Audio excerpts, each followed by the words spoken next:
चलिए शुरू करते हैं। Good afternoon. आज की क्लास है आपकी मैथमेटिक्स के लिए। मैथ्स पेपर नंबर है 4। बार बार मैं 4 कर दे रहा हूँ। पेपर नंबर है 3, सॉरी, पेपर नंबर है 3 और 100 मार्क्स का पेपर है। कितने मार्क्स का पेपर है? 100 मार्क्स। और अगर हम 100 मार्क्स के पेपर की बात करें तो इस 100 मार्क्स में 3 पार्ट में आपका कोर्स डिवाइडेड है। 40 मार्क्स हैं आपके मैथ्स के लिए, देन 20 मार्क्स हैं आपके रीजनिंग के लिए,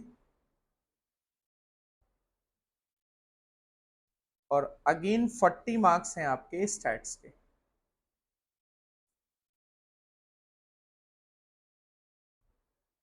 चालीस नंबर की मैथ है, 20 मार्क्स की रीजनिंग है और 40 मार्क्स की अगेन स्टैट्स है। एमसीक्यू फॉर्म में आपका पेपर है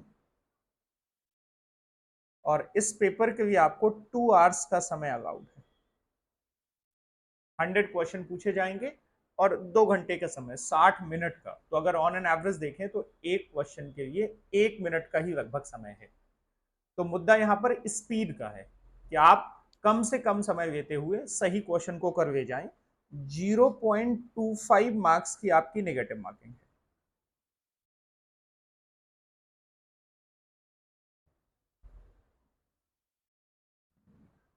ठीक है। कितने लोग यहाँ पर बैठे हुए हैं जिनका मैथ्स बैकग्राउंड नहीं था 12 में, या जिनको मैथ्स में दिक्कत रहती है कि सर हमें मैथ में दिक्कत है? ज्यादातर लोग ऐसे ही हैं कि जिनको मैथ्स में दिक्कत है। देखिए, मैथ में बिल्कुल भी दिक्कत नहीं होनी है आपको। अगर आप स्टेप बाय स्टेप बिल्कुल हम बेस लेके चलेंगे, जीरो से कॉन्सेप्ट बना के चलेंगे, तो आपको कोई प्रॉब्लम नहीं रहेगी। थोड़ी बहुत जहां पर आपको दिक्कतें आए भी, वैसे तो बहुत बेस से लेके चलेंगे, फिर भी अगर आए तो आप बिल्कुल बेधड़क पूछिए, बिना किसी झिझक के पूछिए। चीजें ऐसी कोई भी नहीं है जो सीखी ना जा सके। ठीक है। मैथ्स वो वाली नहीं है जो साइंस साइड में एक मैथ का जो लेवल होता है, बेसिक मैथमेटिक्स है जो आपने कहीं ना कहीं 8th 9th 10th तक पढ़ रखी है। ठीक है।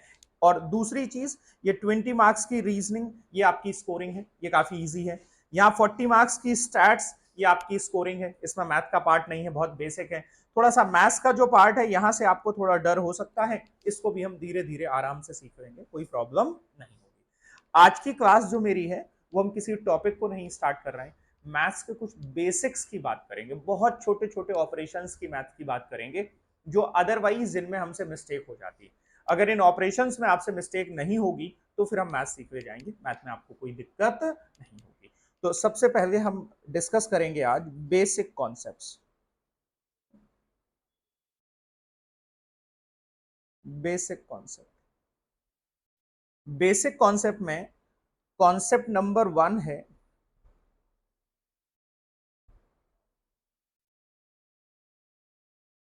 Basic operation.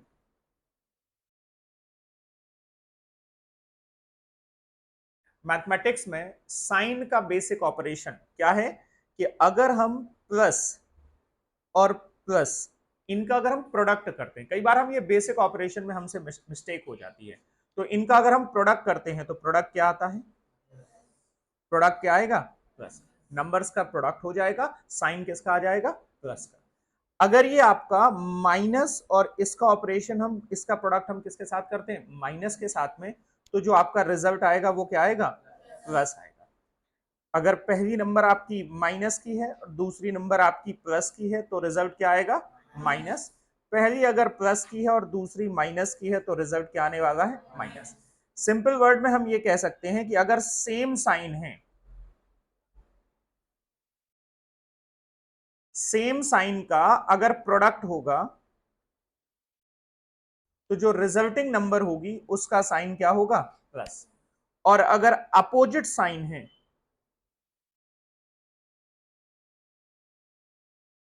और इनका अगर हम प्रोडक्ट करेंगे तो जो रिजल्टिंग नंबर होगी उसका साइन क्या होगा? Negative, positive, minus. ठीक है।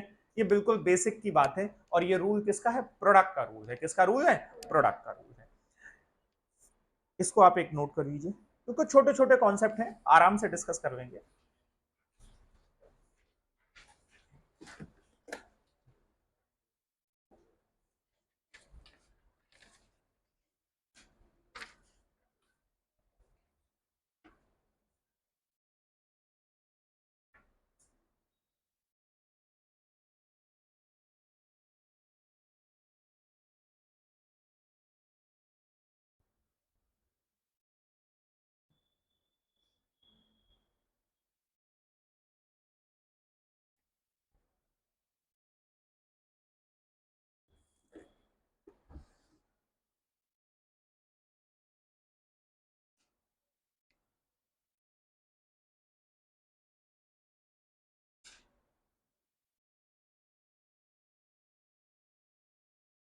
अगला है कॉन्सेप्ट नंबर 2।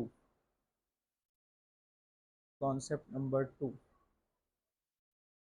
कॉन्सेप्ट नंबर 2 में हम जानेंगे कुछ टर्म जैसे इवन नंबर।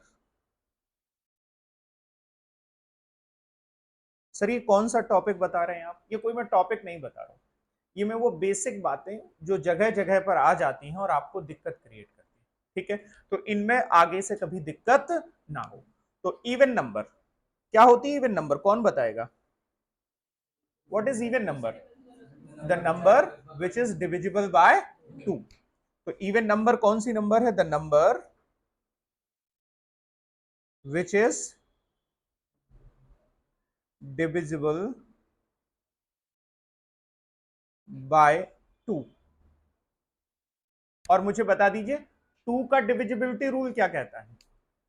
कैसे चेक करोगे कि कोई नंबर 2 से डिवाइड है या नहीं है? तो 2 का डिविजिबिलिटी रूल क्या है? 2 का डिविजिबिलिटी रूल है डिविजिबिलिटी रूल ऑफ 2। तो 2 का डिविजिबिलिटी रूल है कि जो यूनिट डिजिट है, क्या है? Unit digit. यूनिट डिजिट में अगर अगर यूनिट डिजिट में 0 हो या कोई इवन नंबर हो।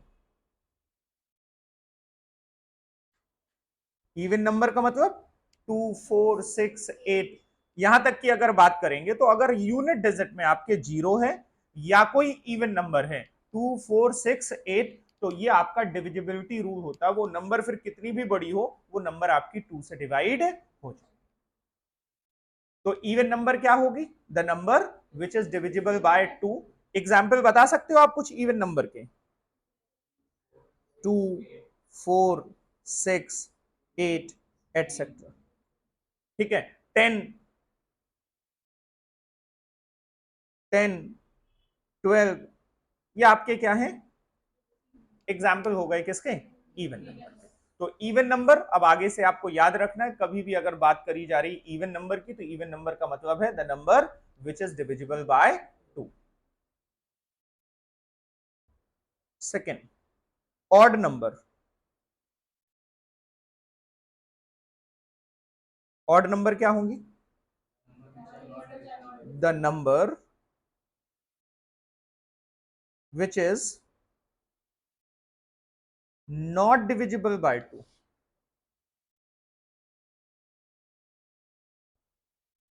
The number which is not divisible by 2, वो नंबर जो 2 के डिविजिबिलिटी रूल को फॉलो नहीं कर रही, मतलब उसके यूनिट प्लेस पे, यूनिट प्लेस पे 0 नहीं है, 2 नहीं है, 4 नहीं है, 6 नहीं है, 8 नहीं।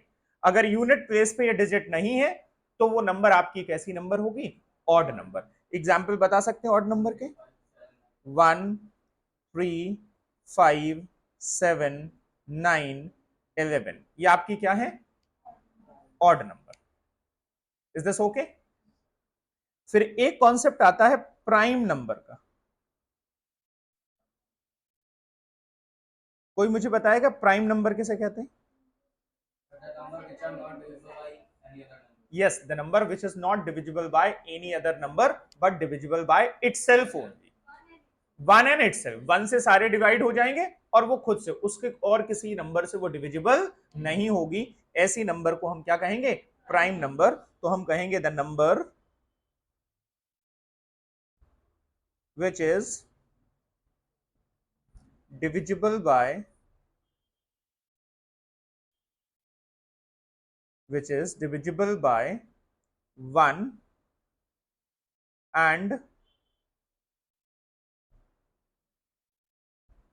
itself only, जो किसी और से डिविजिबल नहीं होगी, ऐसी नंबर को हम क्या कहेंगे? Prime number. क्या मुझे बता सकते हो कौन कौन है प्राइम नंबर हमारे पास? 1 है, 3 भी है, 3 भी किसी और से डिवाइड नहीं होगी, 5 है आपकी, 7 आपकी और से डिवाइड नहीं होगी, 11 आपकी और से डिवाइड नहीं होगी, 13 आपकी और से डिवाइड नहीं होगी, बोलो 17 आपकी और से डिवाइड नहीं होगी, 19 आपकी किसी और से डिवाइड नहीं होगी, और 23 डिवाइड नहीं होगी, और 29 हो जाती है, नहीं 29 एटसेट्रा। ये कुछ एग्जाम्पल हैं, वो नंबर जो इनके कोई फैक्टर नहीं होंगे, ये किसी और से डिवाइड नहीं होंगी, ऐसी नंबर को क्या कहा जाता है? Prime number. क्या कहेंगे? Prime number. नोट कर लीजिए 3 चीजें।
कॉन्सेप्ट नंबर 3 में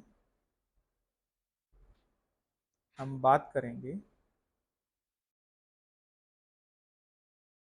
डिविजिबिलिटी रूल।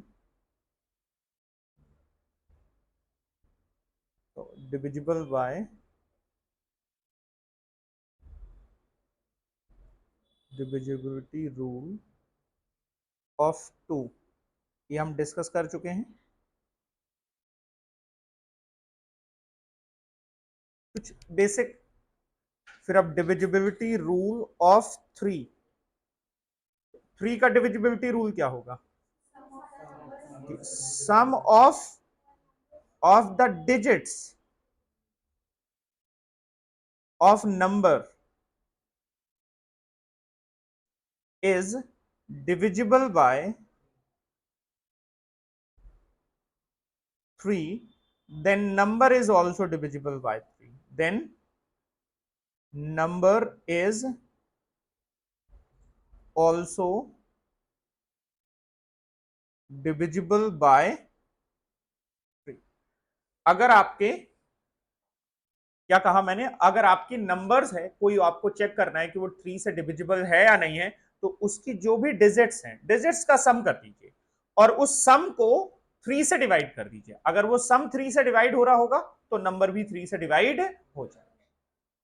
यस नो, जैसे 27 है तो 27 2 और 7 दोनों का सम करिए, क्या हो गया? 9 हो गया। 9 is divisible by 3, then 27 is also divisible by 3। Then divisibility rule of 4 बताएं। लास्ट 2 डिजिट जो होंगी, last 2 digits of the number is divisible by 4। अगर उस नंबर की लास्ट 2 डिजिट 4 से डिवाइड हो रही होंगी तो वो नंबर आपकी 4 से डिविजिबल होगी। ठीक है, कितनी भी बड़ी नंबर हो, आप लास्ट की 2 डिजिट देखिए, मतलब यूनिट डिजिट और 10th प्लेस की जो डिजिट होंगी आप उनको देखिए, अगर वो दोनों डिजिट, उनका सम नहीं करना है, वो दोनों डिजिट अगर आपकी 2 से डिवाइड हो रही होंगी तो नंबर आपकी 2 से डिवाइड हो जाएगी, सॉरी वो दोनों डिजिट आपकी 4 से डिवाइड हो रही होंगी तो नंबर आपकी 4 से डिवाइड हो जाएगी। ये 4 का डिविजिबिलिटी रूल हो गया। देन 5 का डिविजिबिलिटी रूल क्या होगा कि यूनिट प्लेस हैव 0 और 5।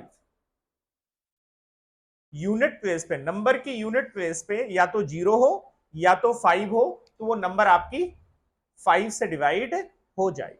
6 का डिविजिबिलिटी रूल कोई बताएगा? हाँ जी, the number which is divisible by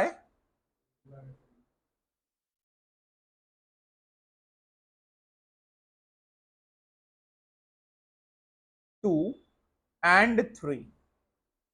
तो 2 का डिविजिबिलिटी रूल लग रहा होगा अगर, और 3 का डिविजिबिलिटी रूल लग रहा होगा तो वो नंबर आपकी डिविजिबल बाय किससे हो जाएगी? 6। बस इतनी बातें बहुत है, हमें बहुत डीप नहीं जाना है, बेसिक आपको इन बेसिक ये पॉइंट आ जाए। देखिए कोई मैथमेटिक्स का टॉपिक है वो तो हम सीख लेंगे, बट अब कहीं डिविजिबिलिटी रूल आ जाता है, ये चीजें आपको पता होनी चाहिए।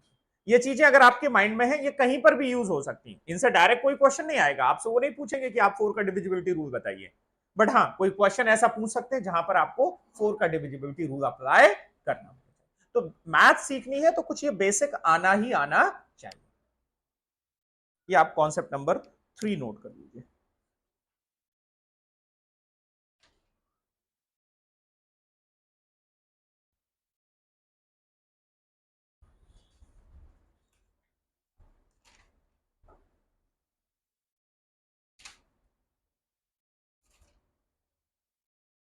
ठीक है, मेन मैथमेटिक्स में कभी आपको टॉपिक में दिक्कत नहीं आती, आपको ये बेसिक कॉन्सेप्ट्स में दिक्कत आती है, और अगर ये बेसिक कॉन्सेप्ट एक बार ठीक होंगे तो टॉपिक की अंडरस्टैंडिंग के चांसेस बहुत अधिक बढ़ जाते हैं।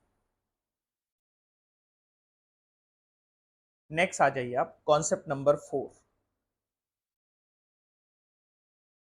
आपने पढ़ा होगा बॉड मास रूल।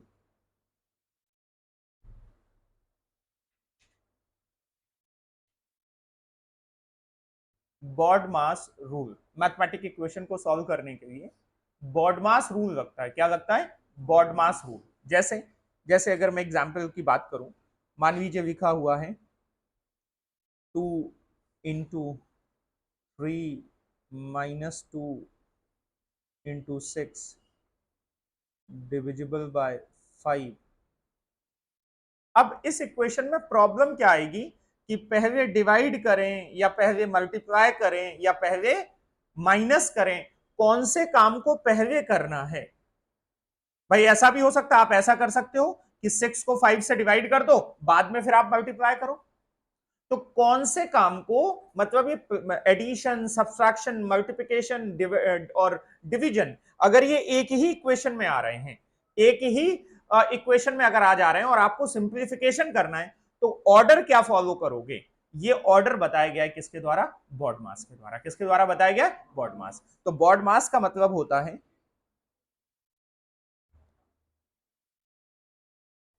कहते हैं जब भी सिंप्लीफिकेशन अगर आपको करना है, ऐसी कोई मैथमेटिकल इक्वेशन अगर आपको सॉल्व करनी है, तो सबसे पहले आप ब्रैकेट को सॉल्व करो। किसको सॉल्व करो? ब्रैकेट। ब्रैकेट में भी सबसे पहला ऑर्डर है स्मॉल ब्रैकेट का, पहले आप इसे सॉल्व करेंगे, फिर इसके बाद कर्ली ब्रैकेट का नंबर आता है, और फिर इसके बाद ये बिग ब्रैकेट का नंबर आता है। अभी आगे आप कुछ टॉपिक पढ़ेंगे जहां पर इस तरीके से सिचुएशन आ जाती है कि जहां पर ब्रैकेट्स यूज किए गए हों और आप उसमें फंस जाते हो। क्यों फंस जाते हो? क्योंकि हो सकता है कि आप बस फर्स्ट कैलकुलेशन आप ठीक करते हो बट आप ऑर्डर गलत फॉलो कर देते हो, और ऑर्डर गलत फॉलो करने की वजह से आपका आंसर क्या आ जाता है? गलत आ जाता है। तो आज से हमेशा हमें ध्यान रखना है, जब भी अगर हमें किसी इक्वेशन को, मैथमेटिकल इक्वेशन को सिंप्लीफाई करना है, तो सबसे पहले ब्रैकेट सॉल्व करेंगे, और ब्रैकेट में भी सबसे पहले कौन सा ब्रैकेट? स्मॉल ब्रैकेट, फिर कर्ली ब्रैकेट, फिर बिग ब्रैकेट। क्या मेरी बात समझ में आ गई? फिर इसके बाद हम सॉल्व करते हैं order of power. Order of power, देखिए ऑर्डर ऑफ पावर का मतलब समझो, इधर ध्यान दो, इधर ध्यान दो। अगर ये लिखा हुआ है √2, क्या लिखा हुआ है √2, तो इसे हम लिख सकते हैं, यहां जब यहां ये जो जो रूट होता है ना, जब यहां कुछ ना लिखा हो तो यहां 2 माना जाता है, क्या माना जाता है 2। इसे हम लिख सकते हैं 2 की पावर 1/2। और अगर ये लिखा हुआ है क्यूबिक √2, क्या लिखा हुआ है क्यूबिक √2, तो इसे हम लिख सकते हैं 2 की पावर 1/3। मैं कोई अभी कैलकुलेशन नहीं बता रहा हूं, मैं बस अभी बात बता रहा हूं कि हाँ ये चीज ऐसे होती है, ठीक है। अगर ये लिखा हुआ है m⁻, ऐसे लिखा हुआ है रूट में, यहां n है, तो इसको क्या लिख सकते हो m⁻1/n, या इसको हम रिवर्स मोड में कहें m⁻1/n लिखा हुआ है, तो हम क्या करेंगे, हम यहां पर n लगा के √m लिखेंगे। आई होप मेरी बात समझ में आ पा रही, पक्का। अगर ये लिखा हुआ है, मान लीजिए लिखा है क्यूबिक √8, क्या लिखा हुआ है क्यूबिक √8, तो इसका मतलब क्या होगा 8⁻1/3। सॉल्व कैसे करेंगे वो एक अलग मुद्दा है, हम एक एक करके आराम से डिस्कस करेंगे। अभी तो बस मैंने ये बताया कि पावर का मतलब क्या होता है, ठीक है। तो रूट अगर केवल यहां ऐसे लिखा हुआ है √8, जब यहां कुछ भी ना हो तो इसका मतलब होता है 2, इसका मतलब क्या होता है 2, तो इसे हम लिख सकते हैं 8⁻1/2।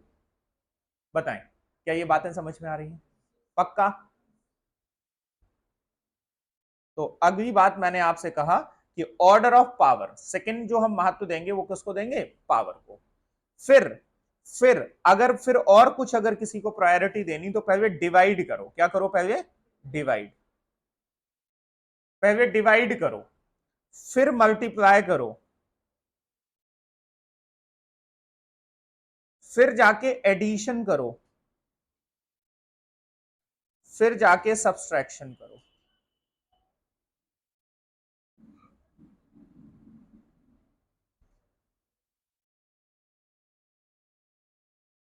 ठीक है, तो इतनी सारी चीजों को आप फॉलो करेंगे तो बात आपकी बन जाएगी, आप इक्वेशन को सॉल्व कर ले जाएंगे। छोटे छोटे कॉन्सेप्ट के रूप में अभी कुछ एग्जाम्पल हम आपके साथ में डिस्कस कर लेंगे, तो नोट कर लीजिए इसे।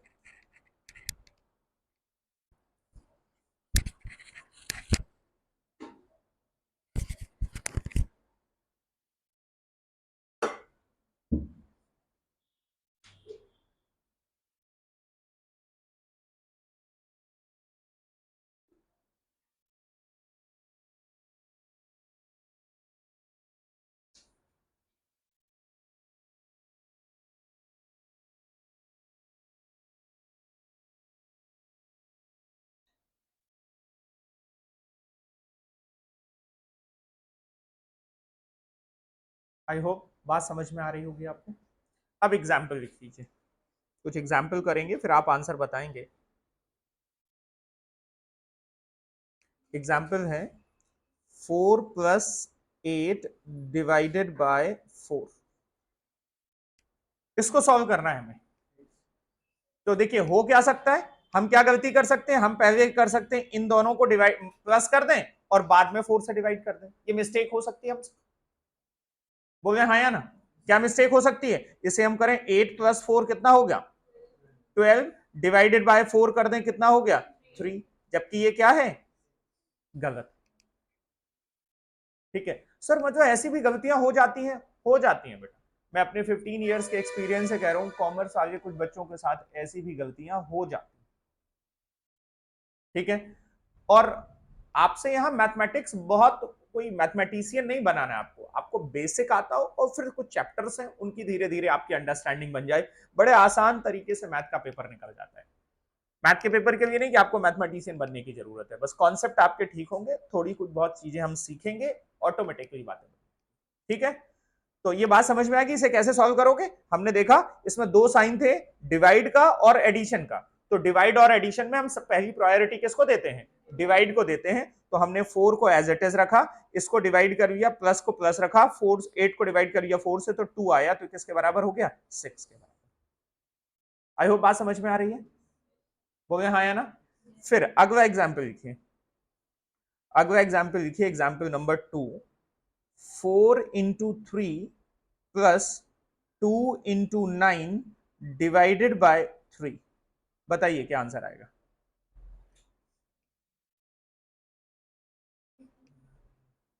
क्या आंसर आएगा? 8, 18। बताएं देवी जी क्या आंसर आएगा? कैसे? हाँ करना है, किया करो, बताया करो, इंतजार नहीं कि दूसरे ने बता दिया 18 तो 18।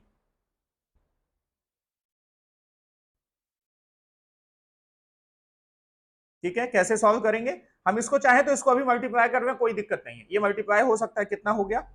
12, प्लस की जगह प्लस लगाया, 2 इंटू की जगह इंटू लगाया। अब इसे सबसे पहले हमने सॉल्व कर लिया तो ये कितना आ जाएगा? 3 आ जाएगा। कितना आ जाएगा? 3। और फिर अब क्या करें, इसको मल्टीप्लाई कर दें तो कितना हो जाएगा? 6। तो 12 प्लस 6 इज इक्वल टू 18।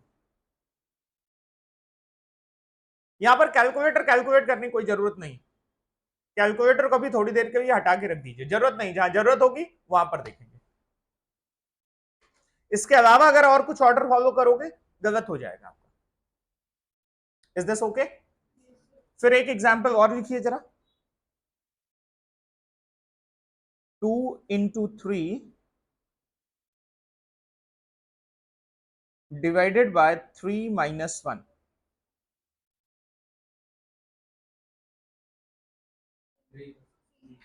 कितना आया?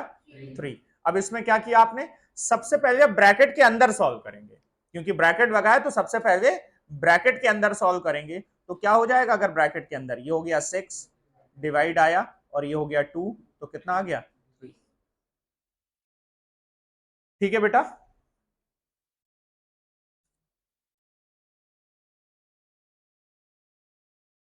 नेक्स्ट करिए फोर्थ में, 9 divided by 3 into 2 divided by 6। करिए सॉल्व। कितना आया? 1। कैसे किया? 9, पहले इसको डिवाइड कर देंगे, पहले डिवाइड करना ना, तो डिवाइड किया पहले तो ये आया 3। और इसको अगर डिवाइड कर देंगे तो 2/6 करेंगे तो क्या आ जाएगा? 1/3। तो 3 से ये 3 कैंसिल हो गया, आंसर कितना आ गया? 1। आई होप ये बात आपको समझ में आ रही होगी। बोलो बेटा, पक्का? Is this okay? ये जैसे 2/6 है ना, 2 डिवाइडेड बाय 6, इसका मतलब है 2/6। डिवाइड को हम अपॉन में भी लिख सकते हैं। अब इससे 2 से इसको काटेंगे तो 2 1 जा 2, 2 3 जा 6। ठीक है, इज दिस ओके? चलिए, ये बेसिक कॉन्सेप्ट हमने समझ लिया बॉड मास का। अब जब भी अगर कोई इक्वेशन में हम फंसेंगे भी ना, तो हम ये कॉन्सेप्ट उठाएंगे बॉड मास का, फिर हम देखेंगे कि हाँ हमें किस तरीके से यूज करना। Is this okay? Next concept आ जाइए, concept number 5।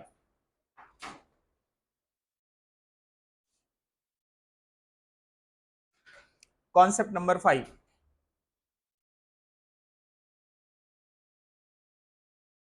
Solving of equation.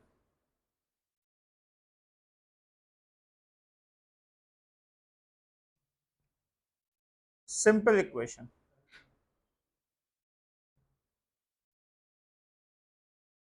वैसे तो इक्वेशन पूरा एक चैप्टर है आपके सिलेबस में, हम वहां पर डिफरेंट टाइप ऑफ इक्वेशंस को सॉल्व करेंगे। बट अभी हम कभी कभी अकाउंट में अदरवाइज छोटी मोटी इक्वेशंस आ जाती हैं, हम उनको सॉल्व करने में फंस जाते हैं, हमें लगता है कैसे वैल्यू आएगी। तो इक्वेशन को सॉल्व करने का सिंपल सा तरीका है, इसका सिंपल सा तरीका है, वेरिएबल को, जो वेरिएबल आपको लेना है, वेरिएबल को आप लेफ्ट हैंड साइड ले लो,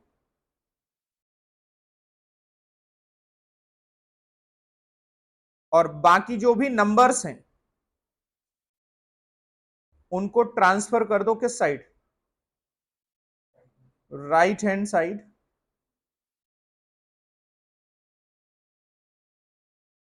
और आपको पता होना चाहिए, साइन साइड अगर इक्वल से कोई भी वैल्यू एक साइड से दूसरे साइड अगर जाएगी तो उसका साइन चेंज हो जाता है। क्या हो जाता है? प्लस होगा तो माइनस, माइनस होगा तो प्लस, मल्टीप्लिकेशन होगा तो डिवाइडेशन, डिवाइडेशन होगा तो मल्टीप्लिकेशन। यस और नो? तो बस इस तरीके से करके हम वैल्यू निकाल सकते हैं। जैसे मैं एक एग्जांपल की एक छोटी सी इक्वेशन ले रहा हूं। जैसे इक्वेशन है 3x minus 8 is equal to x plus 2। अब ये एक इक्वेशन है, आपको x की वैल्यू निकालनी है इक्वेशन को सॉल्व करके। सिंपल इक्वेशन है, सिंपल इक्वेशन का मतलब होता है सिंगल वेरिएबल, एक ही वेरिएबल है।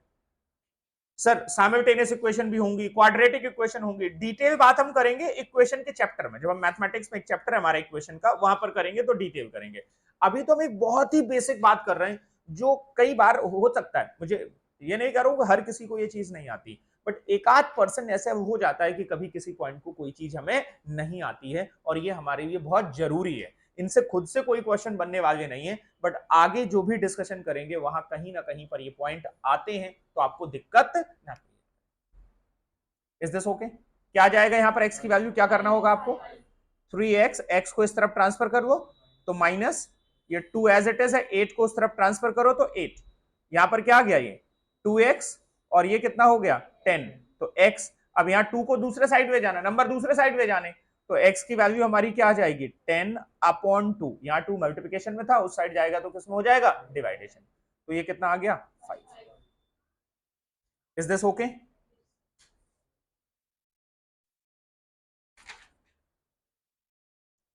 फिर इसमें ही एक कॉन्सेप्ट आ जाता है क्रॉस मल्टीप्लिकेशन का।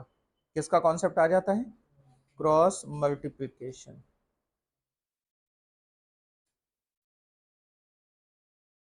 क्रॉस मल्टीप्लिकेशन, क्रॉस मल्टीप्लिकेशन जैसे एग्जांपल से अगर हम समझें, 2x plus 3 upon 3x minus 4 is equal to 2/3, और क्वेश्चन आपसे कहता है x की वैल्यू निकाल।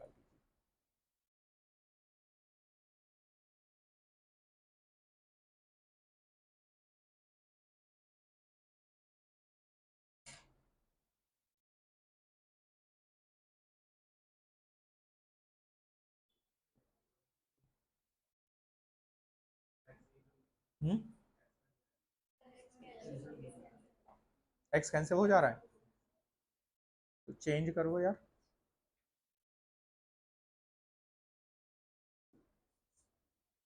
सॉल्व करने के लिए चेंज करो, इसको करो 3x minus 4, 3x minus 4 upon 2x minus 5 is equal to 2/5, 2/5। तो कैसे करते हैं हम इसका क्रॉस मल्टीप्लिकेशन करते हैं। 5 का इसके साथ मल्टीप्लिकेशन करेंगे तो कितना हो जाएगा 15x, माइनस 5 का 4 के साथ मल्टीप्लिकेशन करेंगे तो कितना हो जाएगा 20। इक्वल की जगह इक्वल लगाएंगे, फिर 2 का यहां मल्टीप्लिकेशन करेंगे तो कितना हो जाएगा बेटा 4x और माइनस 10। ये क्रॉस मल्टीप्लिकेशन हो गया। बाकी आप ट्रांसफर कर लीजिए, तो ये हो जाएगा 15x minus 4x is equal to minus के 10 और प्लस के 20। अपोजिट साइन होंगे तो क्या हो जाएगा, सब्ट्रैक्ट हो जाएगी नंबर, और साइन किसका आ जाता है, बड़ी नंबर का। तो ये कितना बचेगा यहां पर बचा 11x, और यहां पर कितना बचा 10। तो x इज इक्वल टू क्या आ गया 10/11। ठीक है, बोल रहे हाँ या ना? इसमें एक बात और आ जाती है, जैसे लिखा है a upon B upon C upon D, हाँ या ना? इसे कैसे सॉल्व करेंगे, तो इसका तरीका क्या होता है, इसका तरीका कि इनका आपस में मल्टीप्लिकेशन हो जाएगा और इसका आपस में, वैसे ये प्रोपोर्शन कहलाते हैं, प्रोपोर्शन के चैप्टर में हम पढ़ेंगे, बट अभी फिलहाल आप समझ लीजिए। तो क्या हो जाएगा, इसको हम क्या लिख सकते हैं, इसको हम लिख सकते हैं a अपॉन बी इंटू, पलट के मल्टीप्लिकेशन हो जाएगा, ये हो जाएगा d अपॉन सी। ठीक है, बात समझ में आ रही है? चलिए ये बात नोट कर लीजिए, ये बहुत छोटी छोटी बातें हैं।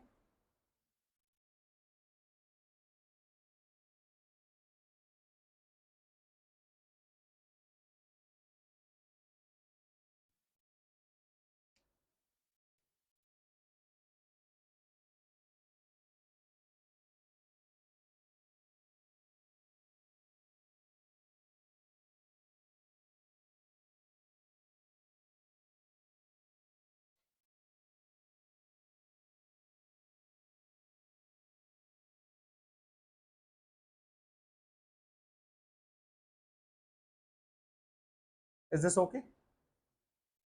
नेक्स्ट कॉन्सेप्ट है कॉन्सेप्ट नंबर 6। बहुत छोटी छोटी बातें हैं। Concept number 6, concept number 6।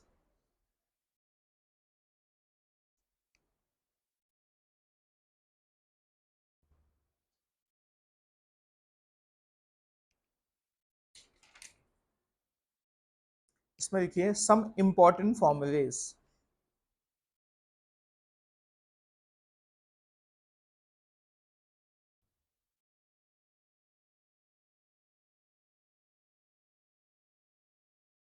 सम इंपॉर्टेंट फॉर्मूले, कुछ बेसिक फॉर्मूले हैं। ए प्लस बी का होल स्क्वायर क्या होता है? ये A square plus B square plus 2a। फिर है ए माइनस बी का होल स्क्वायर क्या होता है? ये A square plus B square minus 2a। पता है, थोड़ा सा डायरेक्शन को और बेटर करिए। क्या आपको ये फॉर्मूला पता है क्या? ए स्क्वायर प्लस बी स्क्वायर का फॉर्मूला पता है क्या? क्या हो जाएगा? इसी फॉर्मूले से हम बना देंगे। तो ए स्क्वायर प्लस बी स्क्वायर का फॉर्मूला क्या हो गया? ए प्लस बी का होल स्क्वायर माइनस 2ab। बात समझ में आ गई नहीं आ गई?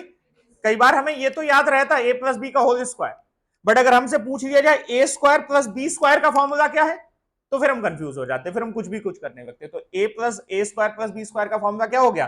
ए प्लस बी का होल स्क्वायर माइनस 2ab।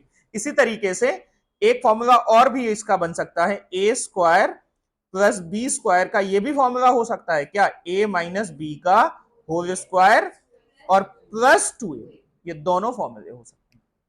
तो कभी अगर मुझे ए स्क्वायर प्लस बी स्क्वायर की जगह सब्स्टिट्यूट करना पड़े कुछ और, तो जरूरत के हिसाब से हम इन दोनों चीजों में से किसी जो हमारी जरूरत में होगी हम उसको सब्स्टिट्यूट कर ले जाए। कभी हमें कोई इक्वेशन सॉल्व करनी पड़ती है तो अचानक से वो ए स्क्वायर प्लस बी स्क्वायर, लेकिन सॉल्यूशन में हमें जरूरत है ए प्लस बी के होल स्क्वायर माइनस 2ab का, तो जरूरत के हिसाब से हम इसे यूज कर ले। Is this okay? सर ये नए फॉर्मूले कहां से? नए नहीं है, इसी इन्हीं फॉर्मूलों को हमने क्या कर दिया, उनका बस लेफ्ट हैंड साइड से राइट हैंड साइड ट्रांसफर करके उनका जो शेप है वो थोड़ा सा चेंज कर दिया है। बोलो, क्या मेरी बात समझ में आ रही है? पक्का? फिर एक तीसरा फॉर्मूला है ए स्क्वायर माइनस बी स्क्वायर। तो इसको हम लिख सकते हैं एक ब्रैकेट में ए प्लस बी और दूसरे ब्रैकेट में ए माइनस। तो ये A square minus B square का फॉर्मूला होगा। सर इन्हें याद करना है। देखो, मैथमेटिक्स हम नहीं भी एग्जाम देना हो, हमने प्राइमरी लेवल पे मैथमेटिक्स पढ़ी हुई है। ये वो चीजें हैं जो अदरवाइज आपको आनी ही चाहिए हर कीमत में। सर नहीं आएंगी तो क्या हो जाएगा? कल के दिन शादी होगी आप लोगों की, बच्चे बच्चे होंगे, कभी किसी बच्चे ने आके पूछ दिया पापा मम्मी ये थोड़ा बता दो जरा, तुम कहोगे नहीं नहीं यार, तो बताओ उस पर क्या इंप्रेशन पड़ेगी? तुम्हें अकाउंट आए ना आए कोई दिक्कत नहीं, मतलब अकाउंट नहीं आएगी तुम और किसी प्रोफेशन में चले जाओगे। मेरी बात समझ रहा हूं? समझ रहा हूं।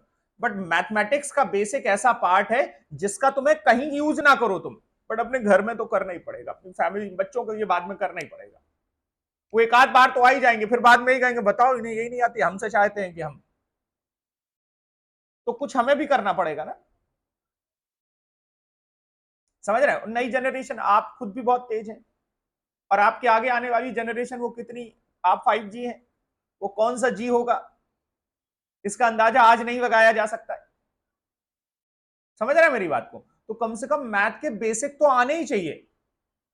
कई बार आपके मेंटल एप्टीट्यूड को डिसाइड किया जाता है मैथ के बेसिक के बेसिस पे।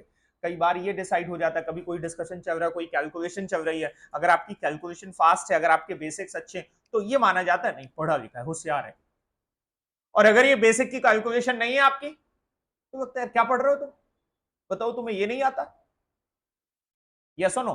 तो मैथ के बेसिस पे सोसाइटी थोड़ा सा आपको जज करती है। तो एटलीस्ट बेसिक तो आए, हम मैथ के बहुत अधिक एक्सपर्टाइज नहीं भी हो तो क्या दिक्कत है, ठीक है? तो बेसिक आपको आना चाहिए। तो ए स्क्वायर माइनस बी स्क्वायर का फॉर्मूला हो गया। फिर आप आ जाइए, यहां तक कि ये तीनों बातें तो हमें आती हैं, ठीक है, अदरवाइज भी। अब इनको हम थोड़ा भूल चुके होते हैं, ए प्लस बी का होल क्यूब, तो इसका फॉर्मूला होगा A cube plus B cube plus 3ab A plus B. तो अगर हम देखें तो इसी का एक फॉर्मूला हम ये भी बना सकते हैं क्या, ए क्यूब प्लस बी क्यूब का फॉर्मूला क्या बना सकते हैं, ए प्लस बी का whole cube minus 3ab A plus B. कहीं कहीं पर किसी टॉपिक में इनकी जरूरत पड़ती है और तब हम फंस जाते हैं, यार ये कैसे सॉल्व होगा। तो ये इन्हीं फॉर्मूलों को हमें जरूरत है, हमें जरूरत इसकी है, दिया ये गया है, ठीक है। तो ये आपको याद रखने हैं।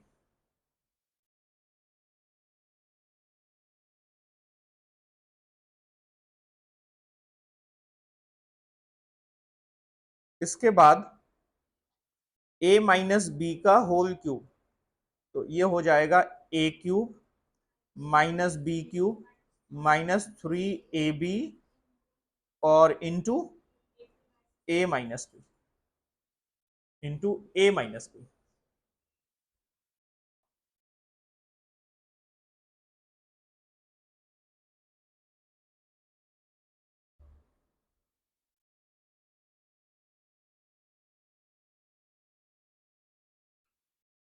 Is this okay? एक फॉर्मूला और लिख लीजिए, a cube plus B cube is equal to A plus B, A square plus B square minus A B. Sir आपने यहां भी यही फॉर्मूला इसी का दिखाया, जरूरत के हिसाब से हम यूज करेंगे, हमें जैसी जरूरत होगी, अगर इस फॉर्म में जरूरत होगी तो ये यूज कर लेंगे, अदरवाइज ये यूज कर लेंगे। फिर है A cube minus B cube is equal to A minus B, A square plus B square plus A B. By the way मैं आपसे बिल्कुल नहीं कह रहा हूं कि बैठ के रट्टा लगाओ, बट अगर कभी यूज करने की जरूरत पड़े, समय आए, तो एटलीस्ट आप रिव्यू करके देख लो, आप पीछे पेज पलट के देख लो, हाँ यार ये चीज हमने कहीं पढ़ रखी है। तो एक आपको फॉर्मूले की नोटबुक बनानी है, क्या बनानी है, फॉर्मूले की नोटबुक, पतली सी नोटबुक जिसमें आप केवल सारे चैप्टर के फॉर्मूले नोट कर रहे होंगे, और बाकी एक आपकी रब बुक है जिसमें आप प्रैक्टिस कर रहे होंगे। तो पतली सी नोटबुक बनाइएगा, मैथमेटिक्स के लिए मैंडेटरी है कि आपके फॉर्मूले की एक नोटबुक होनी चाहिए। Is this okay? और हम वीकली उसे चेक भी करेंगे, ठीक है। तो आप एक पतली सी नोटबुक बनाइए जिसमें आप चैप्टर के फॉर्मूले लिख देते हो बस, और साथ ही साथ में हम क्या करेंगे, जब चैप्टर लगाएंगे तो उसी नोटबुक में अगर कोई क्वेश्चन हमें टफ लगा, हमें ये लगा इसकी हमें रिवीजन करनी पड़ सकती है, तो उसके नंबर नोट कर देंगे कि जब भी हम रिवाइज करें तो इस क्वेश्चन को जरूर रिवाइज कर लें, क्योंकि बार बार हमें पूरी मैथ रिवाइज ना करनी पड़े। देखिए सीए कोर्स के लिए एक चीज समझ लीजिए, सीए कोर्स डिफिकल्ट नहीं है, सीए कोर्स लेंदी है, कम समय में ज्यादा चीजें करनी होती हैं। तो उसका तरीका क्या होता है कि अब जैसे आपकी मैथमेटिक्स की इतनी सारी बुक है, इतनी मोटी बुक है, 20 टॉपिक है, 3.5 मंथ्स के दौरान आपको उसको कंप्लीट करना है। अब होगा क्या, इतनी सारी चीजें एक साथ अगर आपको उसको बार बार लगाना पड़ेगा तो आप एक बार या दो बार से ज्यादा नहीं लगा पाओगे, आप इसके ज्यादा रिवीजन नहीं कर पाओगे, और वहां एग्जाम में आपके पास समय नहीं है, आपको तो रिवीजन करना है, आपको तो चीजें क्विक आनी चाहिए, क्योंकि एक क्वेश्चन के लिए 1 मिनट ही लग रहा है। तो हम तरीका क्या, जैसे हमने एक बार क्वेश्चन लगाए, एक एक्सरसाइज में 20 क्वेश्चन है, अब एक एक्सरसाइज में अगर 20 क्वेश्चन है तो जरूरी नहीं है कि आपके 20 के 20 क्वेश्चन टफ हो सकता है उसमें से 10-12 क्वेश्चन ऐसे हो जो आप देखते ही हो जाएं आपसे, बट 2-4-5 क्वेश्चन ऐसे हो जिनमें आपको ट्रिकी हो, डाउट आए, कोई दिक्कत आए, तो जो फॉर्मूले की नोटबुक में होगा वहां पर हम उन क्वेश्चन की लिस्ट नोट कर लेंगे कि क्वेश्चन नंबर 8 थोड़ा सा ट्रिकी है, 9 ट्रिकी, 10 ट्रिकी।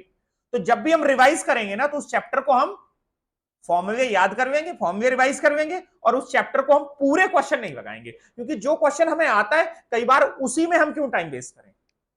मेन पढ़ाई में प्रॉब्लम क्या है आज की डेट में, कि हमारी अगर अप्रोच ठीक है तो कम मेहनत करके भी आप ज्यादा अच्छा कर सकते हो। अब हम रिवीजन जब करते हैं तो रिवीजन में जो चीज हमें आती है हम उनको ही रिवाइज करते हैं, फिर जब तक कठिन चीजों तक पहुंच पाते हैं तब तक हमारी एनर्जी क्या हो चुकी होती है, खत्म हो चुकी है।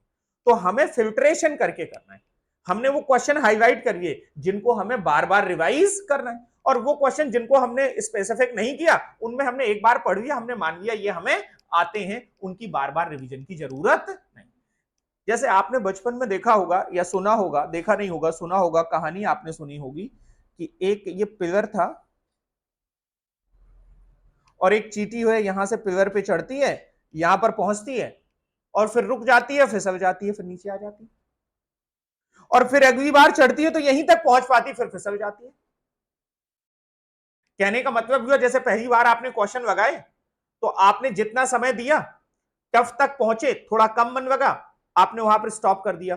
अगली बार जब आप रिवीजन कर रहे हो फिर आप वहीं तक पहुंच पाते हो, अगली बार उसके आगे नहीं बढ़ पाते।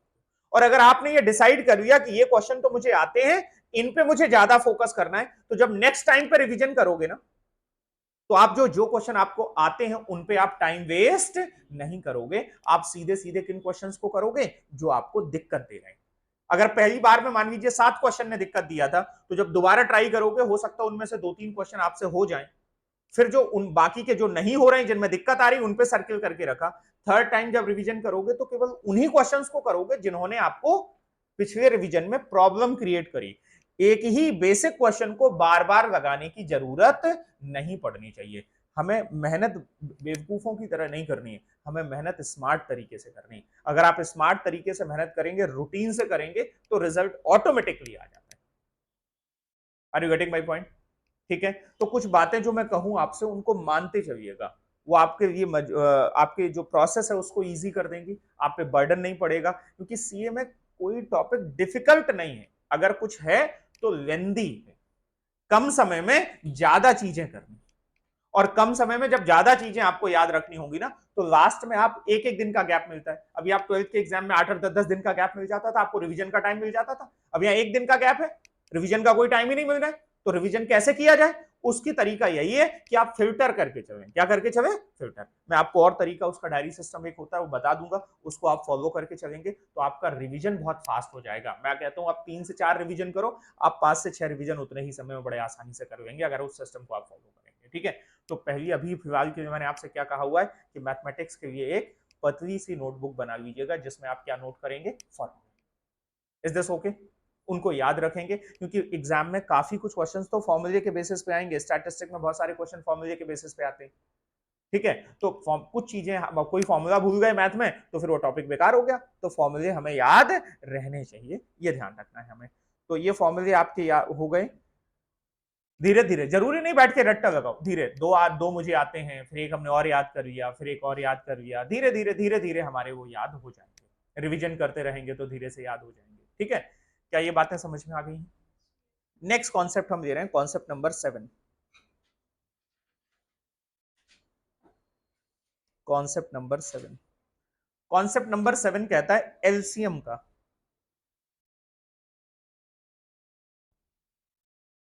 क्या कहता है? एलसीएम का। जैसे एक नंबर लिखा हुआ है 1/6 प्लस 3/4,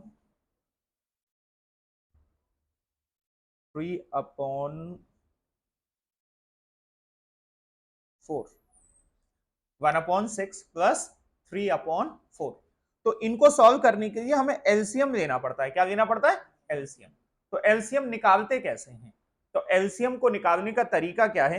ये जो नंबर्स हैं, जैसे 6 और 4 का आपका एलसीएम निकालना है, एक तरीका तो ये है इनका मल्टीप्लाई कर दो। एक तो सीधा सीधा तरीका क्या है कि इनका मल्टीप्लाई कर दो, अगर मल्टीप्लाई करेंगे तो कितना आ जाएगा? 24। ये एलसीएम हो गया एक हिसाब से। और वैसे रियल सेंस में जैसे हम लोगों के लिए क्या मल्टीप्लाई करके भी निकाल देंगे तो काम चल जाएगा, बट वैसे कैसे निकाला जाता है? तो इनका फैक्टर करके निकाला जाता है। 6 लिया हमने, कॉमा 4 लिया, इनके हम फैक्टर करके निकालते हैं। क्या करके निकालते हैं? फैक्टर। सबसे पहले हमने इसे किससे डिवाइड किया? 2 से। तो अगर 2 से डिवाइड करेंगे तो कितना हो जाएगा? 3, और ये कितना हो जाएगा? 2। फिर इसे हम किससे डिवाइड करेंगे? फिर 2 से, तो 3 तो डिवाइड होगा नहीं, और ये डिवाइड हो जाएगा कितनी बार? 1 टाइम। फिर इसे हम किससे डिवाइड करें? 3 से, तो ये 1 हो गया, ये 1 ऑलरेडी हो चुका है। तो ये जो फैक्टर आ गए इनके, इनका जो प्रोडक्ट कर दें, क्या कर दें? इनका प्रोडक्ट। तो कितना हो जाएगा? 2 इंटू 2 इंटू 3, तो कितना हो गया? 12। ये 12 इसका क्या हो गया? एलसीएम। ये 12 क्या हो गया? एलसीएम हो गया। कई बार मैथमेटिक्स उसमें अकाउंटिंग में आप पीएसआर निकाल रहे हो, पीएसआर निकाल रहे हो, आपको इस तरीके की जो इक्वेशन है उनको सॉल्व करना पड़ रहा है, ठीक है, और उनमें आप फंस जा रहे हो, एलसीएम लेने में फंस जा रहे हो, तो एलसीएम कैसे लिया जाएगा, क्या ये बात समझ में आ गई? फैक्टर करके आप एलसीएम ले पाएंगे, ठीक है। छोटी मोटी कोई वैल्यू है नहीं अगर समझ में आ रहा फैक्टर करके लेने में, तो दोनों का प्रोडक्ट कर दो। Is this okay? और वैसे तो क्या करके हमें एलसीएम लेना, क्योंकि एलसीएम हमारा जो इतना छोटा से छोटा रहे उतना अच्छा है, उतनी कैलकुलेशन हमारी क्या होगी, आसान होगी। बोलो बेटा, तो ये एलसीएम वाली बात आपको समझ में आ गई होगी, लिख लो आप।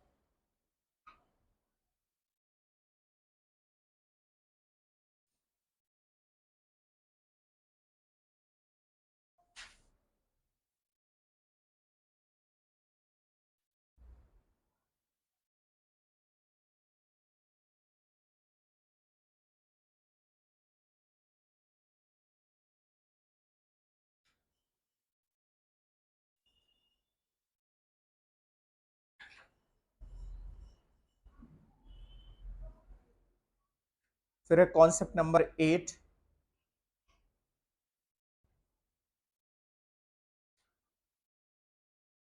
ट्रिएंगल। ट्रिएंगल किसे कहते हैं? ट्रिएंगल, बोलो बेटा, जिसमें 3 साइड्स हो, ये ट्रिएंगल है, हाँ या ना? और ये इसके एंगल कहलाते हैं, ये ए मान लीजिए, इसे बी मान लीजिए, इसे सी मान लीजिए, ये इसके एंगल है, यस और नो? ये क्या है? ए कॉमा बी कॉमा सी, इनको आप ऐसे लिखो, ए कॉमा बी कॉमा सी, ये क्या है? Angle of triangle. और इनको अगर लिखो आप एक्स वाई और जेड, ये क्या है? एक्स वाई जेड, ये क्या है? साइड है। ट्रायंगल के बारे में अगर हम बात करें एंगल के बारे में, तो angle A plus angle B plus angle C, अगर इन सारे एंगल के, ट्रायंगल के सारे एंगल का अगर सम किया जाए तो कितना आता है? 180 डिग्री। कितना आता है? 180। सर हमसे हमारे सिलेबस में टिक्नोमेट्री भी है क्या? आपके सिलेबस में टिक्नोमेट्री नहीं है, बट कभी कोई किसी टॉपिक में इक्वेशन का टॉपिक है, सिचुएशन दे दी, कहानी दे दी जिसमें एंगल का यूज हो रहा है, अब वो टॉपिक तो आपको आता है, बट क्योंकि एंगल के कॉन्सेप्ट आप भूल चुके हो, इस वजह से वो टॉपिक आपने, वो क्वेश्चन आपका क्या हो गया? छूट गया। तो ये बेसिक एटलीस्ट इतना हमें पता होना चाहिए, या सुनो, परमुटेशन वगैरह में कुछ क्वेश्चंस आ जाते हैं, ठीक है, तो वहां पर आपको एंगल के कॉन्सेप्ट्स लग जाएंगे जिनका आपका पता होना चाहिए कि हाँ एंगल के ये कॉन्सेप्ट्स होते हैं। देन फिर ये आपका क्या है? एंगल की बात हो गई, फिर एक राइट एंगल की बात कर लेते हैं। किसकी बात कर लेते हैं?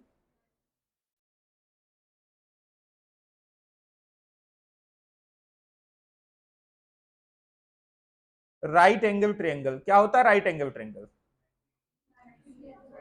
राइट एंगल ट्रायंगल होता है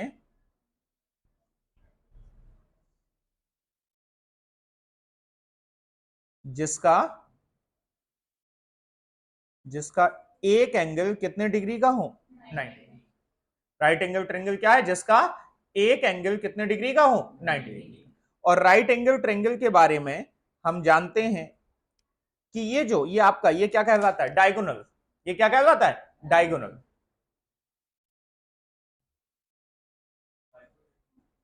हाँ हाइपोटेनस भी कह सकते हैं, डायगोनल भी कह, डायगोनल, हाँ हाइपोटेनस कहिए आप इसको, क्या कहेंगे?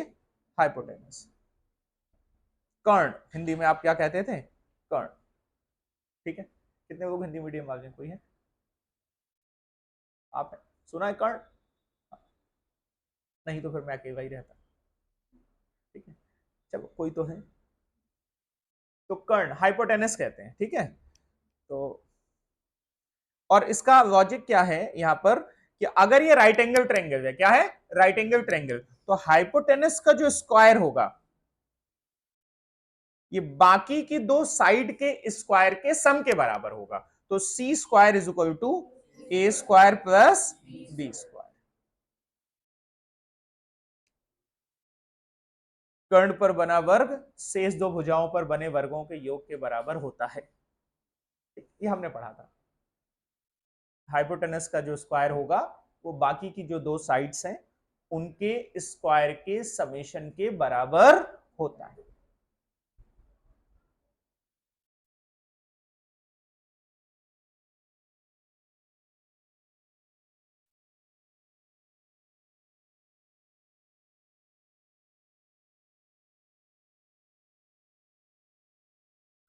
फिर एक कॉन्सेप्ट है isosceles triangle.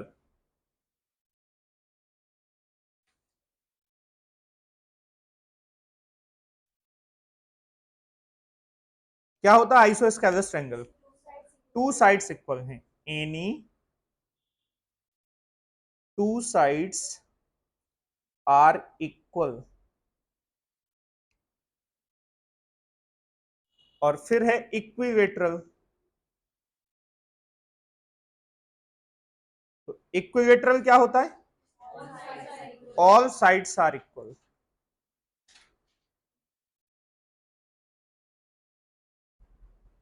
All sides are equal.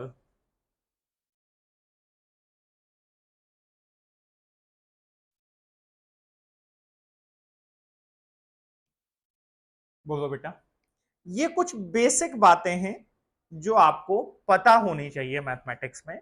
बहुत कोई खास ऐसी नहीं है कि बहुत बड़ी कोई खास बातें हो, बट हाँ ये बेसिक बातें आपको पता होनी चाहिए। Is this okay? एक बार रिव्यू कर लीजिए सारी बातों को, फिर इसके बाद से हम अपना सिलेबस स्टार्ट करेंगे। एक बार देख लीजिए सारी बातें।